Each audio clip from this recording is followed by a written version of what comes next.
In the next part of this essay, it is titled New Wine in Old Bottles.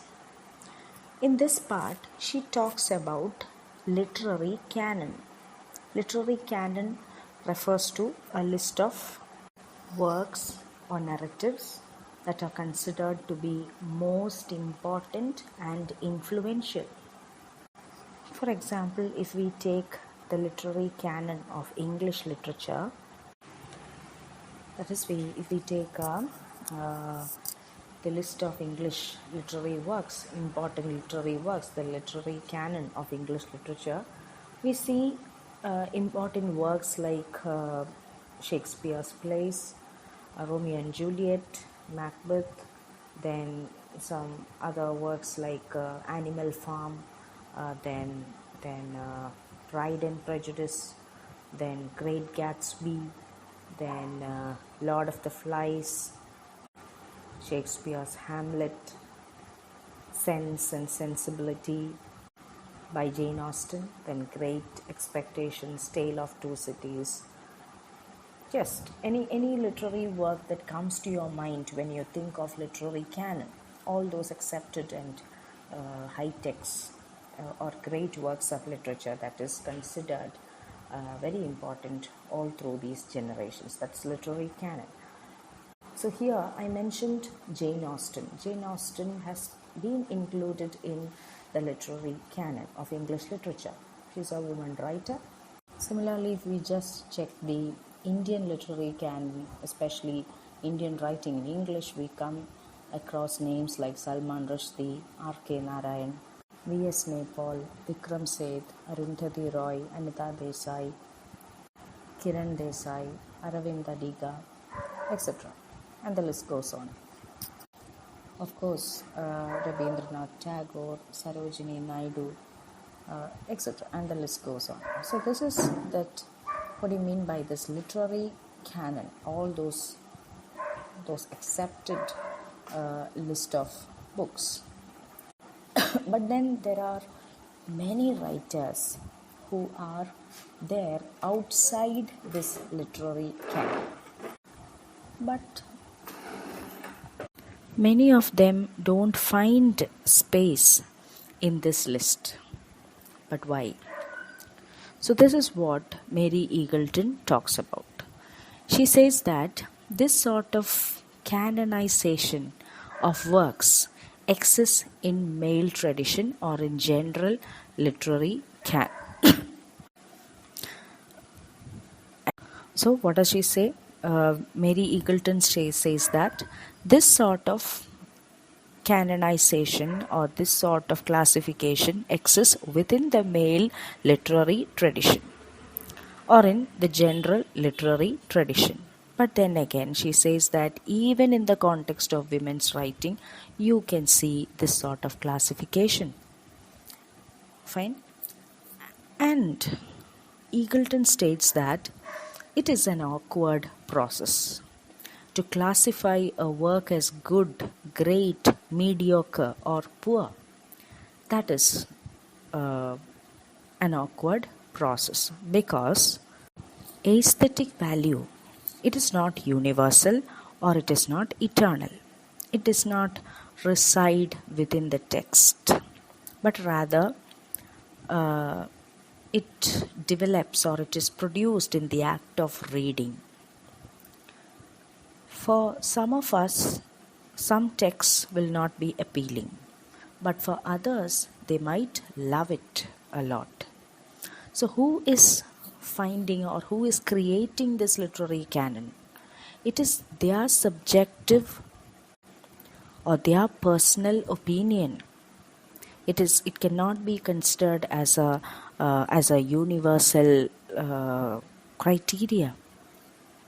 So she's saying that, Eagleton is saying that this sort of classification of books into good and bad, that exists even within the women's writing arena. Okay, many writers, especially the works of black authors, the writings of lesbians or queer people, all these cannot find space within the literary canon. So, and so she is highly critical about that point of view. Fine. So that is why that part of the introduction essay, it's called New Wine in Old Bottle. That means something that the male writers or a tradition that the male writers have practiced, that is also copied and practiced by the female writers as well. Okay, and then she says that the works of writers like Jane Austen, that is included in the canon, but there are more better writers than Jane Austen. It is not that Jane Austen is bad, but there are other female writers also who should be included in the literary canon. So who is selecting this literary canon? And here Eagleton finds that it is the male-dominated tradition which is taken as the reference point for women's writing as well. That is a sad thing to note according to Mary Eagleton. In the selection of literary works enlisted in the canon, even within the context of women's writing, സ്ത്രീകളുടെ എഴുത്ത് അല്ലെങ്കിൽ women's റൈറ്റിങ്ങിൻ്റെ കോണ്ടെക്സ്റ്റിൽ നോക്കിയാൽ പോലും പലപ്പോഴും പുരുഷന്മാർ select ചെയ്ത ഒരു literary Canon അത് തന്നെ വിമൻ റൈറ്റേഴ്സും ഫോളോ ചെയ്യുന്നതായിട്ട് കാണാം. The male tradition is used as a reference point in women's writing as well. The male writers have selected Jane Austen, Aphra Behn, then other writers like Edith Wharton or Dorothy Wordsworth. അപ്പോൾ നമ്മൾ female അല്ലെങ്കിൽ women's റൈറ്റിങ്ങിൻ്റെ ആ ഒരു best works എന്നും പറഞ്ഞൊരു list നമ്മൾ നോക്കുമ്പോൾ ഈ പറഞ്ഞ വർക്ക്സ് ഒക്കെ തന്നെ ആയിരിക്കും അവിടെ നമ്മൾ കാണുന്നത്. You find the names like Aphra Behn, like Jane Austen, Dorothy Wordsworth in the list as well. So ഇതിൽ നിന്നും ഒരു മാറ്റം, that is very important according to Mary Eagleton. You have to appreciate the writings of other writers, other women belonging to different classes of society, be it lesbians, be it blacks, etc. It is the aesthetic value that should be taken care of, not all those male dominated or these very prejudiced markings that decide the value of literature. So ഇതാണ് ആ ഒരു new wine in old ബോട്ടിലിൽ പറയുന്നത്. എന്താണോ പണ്ട് നടന്നത് അത് തന്നെയാണ് ഇപ്പോഴും പലപ്പോഴും വിമൻസ് റൈറ്റിങ്ങിൽ നടക്കുന്നത്. അപ്പോൾ ഇങ്ങനെയൊക്കെയുള്ള പ്രശ്നങ്ങളാണ് എന്താണ് ഒരു തേർഡ് വേവ് ഓഫ് ഫെമിനിസത്തിലേക്ക് വഴിവെച്ചത്.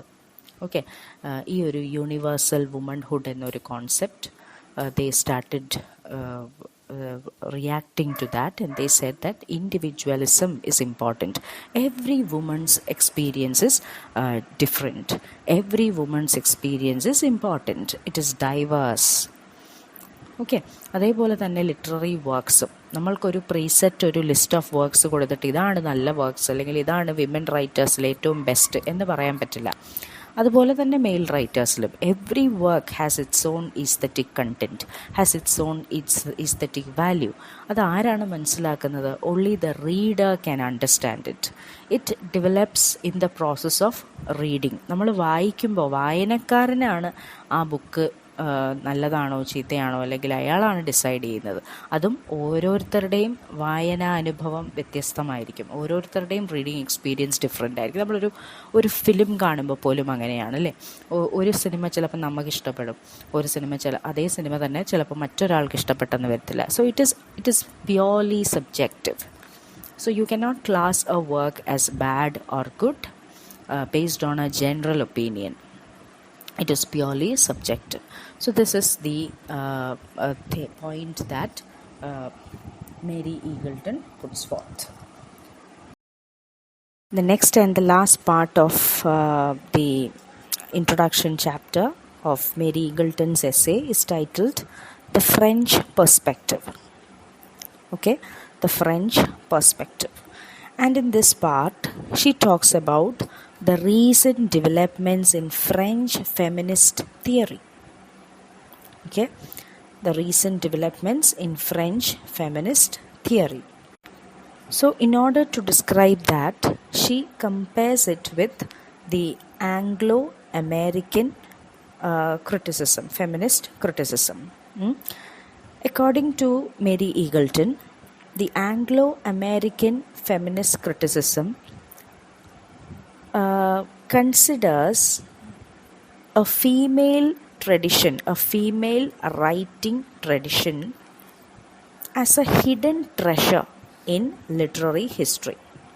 ഓക്കെ, അപ്പോൾ ആംഗ്ലോ അമേരിക്കൻ ഫെമിനിസ്റ്റ് ക്രിറ്റിക്സ് പറയുന്നത് എന്താണ്? ഒരു ഫീമെയിൽ സ്റ്റൈലുണ്ട്, അല്ലെങ്കിൽ ഒരു ഫീമെയിൽ ട്രഡിഷൻ ഉണ്ട്, ഫീമെയിൽ ട്രഡിഷൻ ഓഫ് റൈറ്റിംഗ്. അതെവിടെയോ ഒളിഞ്ഞു കിടക്കുകയാണ്. അതെവിടെയോ it's like a hidden treasure in literary history. ചരിത്രത്തിൻ്റെ, സാഹിത്യത്തിൻ്റെ ചരിത്രത്തിൽ അതിങ്ങനെ ഒളിഞ്ഞു കിടക്കുകയാണ് എന്നാണ് പറയുന്നത്. And Showalter, writers like Elaine Showalter അതിനെ പറയുന്നത് എന്താണ്? It is like the lost continent of Atlantis rising from the sea. Okay, കടലിലെവിടെയോ ഒളിഞ്ഞ് മറഞ്ഞു കിടക്കുന്ന ഒരു continent, lost continent of Atlantis പോലെയാണ് the female writing tradition in literary history എന്നാണ് എലെയ്ൻ ഷോവാൾട്ടറിനെ പോലെയുള്ള ഫെമിനിസ്റ്റ് റൈറ്റേഴ്സ് പറയുന്നത്. And according to them, the task of the feminist critic is to dig it out, to brush it and to exhibit it. അപ്പോൾ ഈ hidden ട്രഷറിനെ പുറത്ത് കൊണ്ടുവരിക, എല്ലാവരെയും കാണിക്കുക, അതിങ്ങനെ നല്ല തിളങ്ങി നിൽക്കുന്ന രീതിയിലാക്കുക എന്നുള്ളതാണ് ഒരു ഫെമിനിസ്റ്റ് ക്രിട്ടിക്കിൻ്റെ ടാസ്ക് എന്നാണ് ആംഗ്ലോ അമേരിക്കൻ ഫെമിനിസ്റ്റ് ക്രിട്ടിക്സ് പറയുന്നത്. So the female tradition is like a buried hidden treasure in literary history, and the task of the feminist critic is to dig it out, to brush it and to exhibit it എന്ന് പറയുന്നു. Okay, ഇനി നമ്മൾ but French feminist critics പറയുന്നത് എന്താണ്? അവർ പറയുന്നത് ഇത് എവിടെയും ഒളിഞ്ഞു കിടക്കുകയൊന്നുമല്ല. It is not like a hidden treasure, but it is within ourselves. They tell us that you have to look for women in the unconscious എന്ന് പറയുന്നു. അതായത് it is like it is hidden within our unconscious. അത് ഏതിലൂടെയാണ് നമുക്ക് കണ്ടെത്താൻ പറ്റുന്നത്? Through our language. നമ്മൾ Lacan പഠിച്ചപ്പോഴൊക്കെ പറഞ്ഞു the unconscious is structured like a language എന്ന് പറഞ്ഞു. അപ്പോൾ ഇവിടെ ഈ ഫ്രഞ്ച് ഫെമിനിസ്റ്റ് ക്രിറ്റിക്സിൽ you can see that they are influenced by Lacanian theories, അതേപോലെ തന്നെ ലിംഗ്വിസ്റ്റിക് തിയറീസ്. അപ്പോൾ ആ ഒരു ഇൻഫ്ലുവൻസിലാണ് അവർ പറയുന്നത്, ഫ്രഞ്ച് ഫെമിനിസ്റ്റ് ക്രിറ്റിക്സ് പറയുന്നത് എന്താണ്? It is not like a hidden treasure, but it is something that you don't see. കാരണം അത് എവിടെയാണ്? അത് നമ്മുടെ അൺകോൺഷ്യസിലാണ്. അതിലേക്ക് നമ്മൾ എത്തിച്ചേരുന്നത് ഏതുവഴിയാണ്? Through our own language. Okay, it is repressed. What is a female എന്നുള്ളത് അത് ഓരോ ഫീമെയിലിൻ്റെയും ഉള്ളിൽ തന്നെയുണ്ട്. അത് നമ്മൾ അവിടെ അന്വേഷിച്ചാൽ മതി. അത് നമ്മുടെ ഭാഷയിലൂടെയാണ് നമ്മളുടെ ഉള്ളിലെ സ്ത്രീയെ നമുക്ക് പുറത്ത് കൊണ്ടുവരാൻ പറ്റുന്നത്, നമ്മുടെ എക്സ്പീരിയൻസസ് നമുക്ക് പുറത്ത് കൊണ്ടുവരാൻ പറ്റുന്നത്, അല്ലെങ്കിൽ what it is to be a female എന്നുള്ളത് നമുക്ക് ഓരോരുത്തർക്കും പുറത്ത് കൊണ്ടുവരാൻ പറ്റും. Because it lies within our unconscious. So French feminist, അപ്പോൾ ഫ്രഞ്ച് ഫെമിനിസ്റ്റ് ആംഗ്ലോ അമേരിക്കൻ ഫെമിനിസ്റ്റുകളുമായിട്ട് ഈ ഒരു കാര്യത്തിൽ ഡിഫറൻ്റാണ്. ആംഗ്ലോ അമേരിക്കൻ ഫെമിനിസ്റ്റുകൾ എന്താ ചെയ്യുന്നത്? അവർ പണ്ടുള്ള ഫീമെയിൽ റൈറ്റേഴ്സിൻ്റെയൊക്കെ വർക്ക്സ് അവർ എക്സ്പ്ലോർ ചെയ്യുന്നു, അത് അവർ മെയിൻ സ്ട്രീമിലേക്ക് കൊണ്ടുവരുന്നു. That is what the Anglo American feminist do. But the French feminist അവർ പറയുന്നു അങ്ങനെയൊന്നും നമ്മൾ ആ ഒരു ഫെമിനിസ്റ്റ് ലിറ്റററി ട്രഡിഷനെ കണ്ടെത്തേണ്ട കാര്യമില്ല. They are unwilling to see that as a necessary female tradition. പകരം അവരെന്താ ചെയ്യുന്നത്? അവർ ഓരോരുത്തരുടെയും ഉള്ളിൽ, അത് എഴുത്തുകാർ തന്നെ ആകണം എന്നില്ല, പക്ഷേ ഓരോ സ്ത്രീയുടെയും ഉള്ളിൽ താൻ എന്താണ്, what it is to be a female, it is something that she can represent. Okay, അത് നമ്മൾ മറ്റേതൊക്കെയോ സ്ത്രീ എഴുതിയത് അത് അവരുടെ റെപ്രസെൻറ്റേഷനാണ്, അവരുടെ എക്സ്പീരിയൻസ് ആണ്. അത് നമുക്കൊരു യൂണിവേഴ്സൽ ഒരു ട്രൂത്തായിട്ട് അല്ലെങ്കിൽ ഒരു universal representation of the women ആയിട്ട് നമുക്ക് കൺസിഡർ ചെയ്യാൻ പറ്റില്ല എന്നാണ് ആര് പറയുന്നത്? ഫ്രഞ്ച് ഫെമിനിസ്റ്റുകൾ പറയുന്നത്. ഓരോ എഴുത്തുകാരിയിലും ഓരോ സ്ത്രീയിലും അവർക്ക് പറയാൻ പറ്റും. So you have a multitude of representations available. Each woman is different. Her story is different from the other. Okay?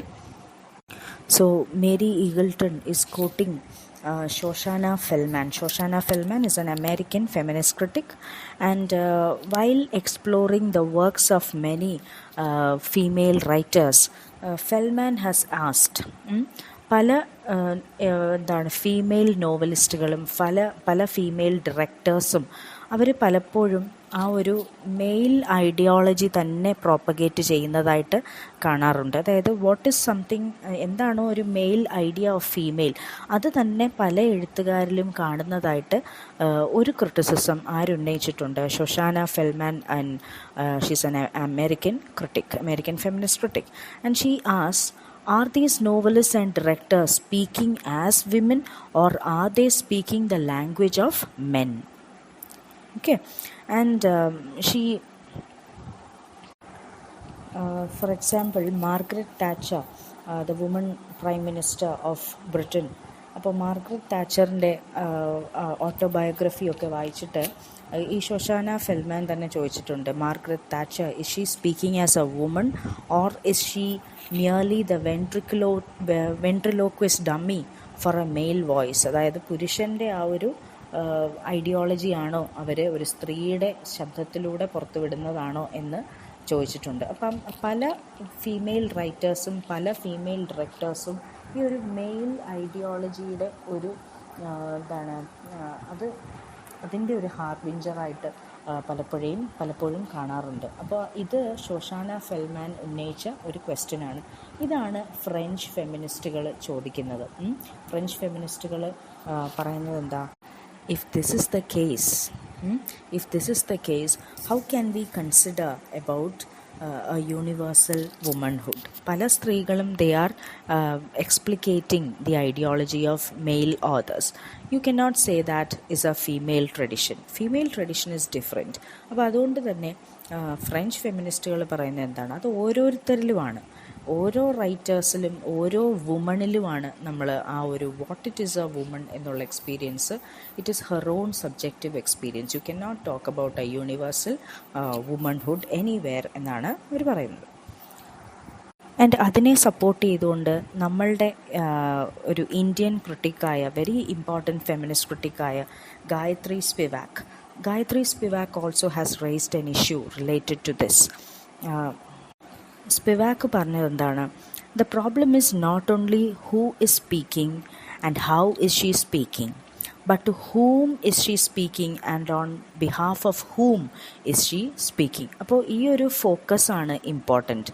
അപ്പം നമ്മൾ ആരാണോ സംസാരിക്കുന്നത് അല്ലെങ്കിൽ എങ്ങനെയാണോ സംസാരിക്കുന്നത് എന്ന് മാത്രമല്ല, നമ്മൾ ആരെക്കുറിച്ചാണോ അല്ലെങ്കിൽ ആരോടാണോ സംസാരിക്കുന്നത്, ആർക്ക് വേണ്ടിയാണോ സംസാരിക്കുന്നത്, all this will decide our language, അല്ലേ? അപ്പോൾ നമ്മൾ റൈറ്റിങ്ങിൻ്റെ ഒരു കേസ് എടുത്താലും നമ്മൾ എഴുതുമ്പോഴും ഓൾ ദിസ് ഇസ് ഇമ്പോർട്ടൻറ്റ്, അല്ലേ? Who is speaking, the author is important. അതേപോലെ എങ്ങനെയാണ് അവരുടെ എക്സ്പീരിയൻസുകൾ, how is she speaking that, how is she telling that, അല്ലെങ്കിൽ അടുത്തതായിട്ട് എന്താണ്, to whom is she speaking, അവർ സ്ത്രീകളോടാണോ സംസാരിക്കുന്നത്, who is she addressing to, that is important. The audience is important. അതുപോലെ തന്നെ ആർക്ക് വേണ്ടിയിട്ടാണ് അവർ സംസാരിക്കുന്നത്, ഇതെല്ലാം ഇമ്പോർട്ടൻ്റ് ആണ്. All this will define the female tradition of literature എന്നാണ് സ്പിവാക്ക് പറഞ്ഞത്. അപ്പോൾ അവിടെ ഞാൻ മാത്രമല്ല ഇമ്പോർട്ടൻറ്റ്, എന്താണ്, ഞാൻ ആരോടാണ് സംസാരിക്കുന്നത്, ആർക്ക് വേണ്ടിയാണ് സംസാരിക്കുന്നത്, ഓൾ ദിസ് ഇസ് ഇമ്പോർട്ടൻറ്റ്. അതേപോലെ തന്നെ ഫ്രഞ്ച് ഫെമിനിസ്റ്റുകളായാലും ഗായത്രി സ്പിവാക്കിനെ പോലെയുള്ള ക്രിട്ടിക്സ് ആയാലും അവരെല്ലാം പറയുന്നുണ്ട്, when you look at the female or the feminist literary criticism, the area of feminist literary criticism, mostly you see that the feminists speak from a highly privileged position. They speak from a highly privileged position, and they neglect the non-white or the working class or the lesbian perspectives. Okay, about this is something which should be straightened. So this is something which has to be corrected. So especially Spivak says that when you talk about the female tradition, it should be all inclusive. You should not talk from a point of view, or should not only document the writings or the experiences of women belonging to the upper middle class, or women belonging to a high position. It is not only that. You should also talk for, or you should also incorporate the experiences of women who belong to our countries or other cultures, women who belong to the third world, women who belong to other classes, other races, etc. All this should be incorporated. The only key word should be women. No other differences should be incorporated within it. So only then can we develop a very pure or accurate female tradition or female literary tradition. So this is the content of the essay of the introduction chapter of the book by Mary Eagleton, Feminist Literary Theory, a Reader. And in this she talks about how you can, what is this, she introduces what is this, or how is this concept of women's writing emerging, and then she is talking about the several pitfalls in literary in the feminist literary tradition, and how you can overcome that. Okay, so this is the essay. I want you to take lecture notes and listen to these audios again